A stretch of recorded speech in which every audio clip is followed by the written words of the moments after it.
Operation lotus की तुलना al Qaeda से कर शिवसेना का बीजेपी पर हमला। जानिए 2024 के चुनाव में बीजेपी को विपक्ष के किन चेहरों से लग रहा है खतरा। देखिए महाराष्ट्र के सियासी संकट पर बीजेपी पर उद्धव ने लगाए कौन से आरोप।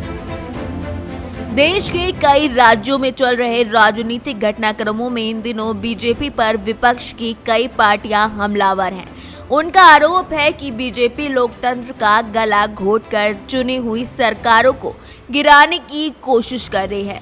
ये बीजेपी की तुच्छ मानसिकता है कि देश में जो पार्टियां जनता हित में काम करती हैं, बीजेपी ईडी, आईटी और सीबीआई जैसी जांच का डर दिखाकर उनकी सरकार गिराने का काम करती है। महाराष्ट्र में जिस तरीके से कई दिनों से सियासी घमासान चल रही है वो पूरे देश ने देखा और आखिरकार राज्य में शिवसेना से बागी हुए विधायकों के दल को लेकर एकनाथ शिंदे ने बीजेपी की मदद से राज्य के सीएम की कुर्सी संभाल ली।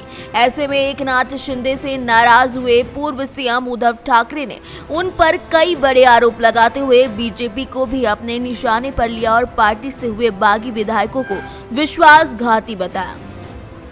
वहीं अब जब दिल्ली के डिप्टी सीएम मनीष सिसोदिया के ऊपर कई आबकारी नीति के घोटालों को लेकर बीजेपी ने आरोप लगाए तो उनके आवास पर सीबीआई टीम ने कई घंटों तक चेकिंग की तो आप नेता ने एक सुर में इसे बीजेपी की घटिया सोच बताई और उनसे पूछा कि सीबीआई छापे में मनीष सिसोदिया के घर पर क्या कुछ मिला वो देश को बताएं। मनीष सिसोदिया के आवास पर सीबीआई छापेमारी के बाद आप विधायकों ने मीडिया के सामने आकर बताया कि बीजेपी की ओर से उन्हें 20-20 करोड़ रुपए का लालच देकर केजरीवाल सरकार को गिराने का प्रस्ताव दिया गया, लेकिन किसी भी हालत में वो बीजेपी के हाथों नहीं बिके क्योंकि आम आदमी पार्टी राष्ट्र भक्तों की पार्टी है।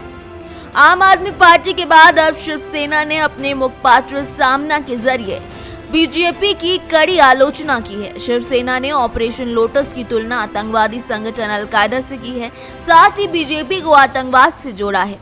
शिवसेना ने बीजेपी पर ऐसे आरोपों के लिए हाल के सियासी घटनाक्रमों का सहारा लिया है। शिवसेना ने अपने लेख में दिल्ली के मुख्यमंत्री अरविंद केजरीवाल के उस दावे का भी जिक्र किया है जिसमें उन्होंने कहा था आम आदमी पार्टी की सरकार को गिराने के लिए जो ऑपरेशन लोटस चलाया गया था वो फेल हो गया। शिवसेना ने अपने अखबार सामना में भी इस बात का जिक्र किया कि बिहार में सत्ता परिवर्तन होते ही राष्ट्रीय जनता दल पर सीबीआई ईडी के छापे पड़ना ये महज सहयोग कैसे हो सकता है, लेकिन तेजस्वी यादव ने भी उनको जवाब दे दिया। महाराष्ट्र में जो हुआ वो बिहार में नहीं होगा, बिहार डरेगा नहीं, जो डरपोक है उन्हें ईडी सीबीआई का डर दिखाओ। सामना में शिवसेना ने लिखा कि केंद्र सरकार और उनके प्रमुखों को 2024 को लेकर डर लग रहा है। ये डर अरविंद केजरीवाल, ममता बनर्जी, उद्धव ठाकरे, नीतीश कुमार और शरद पवार का है।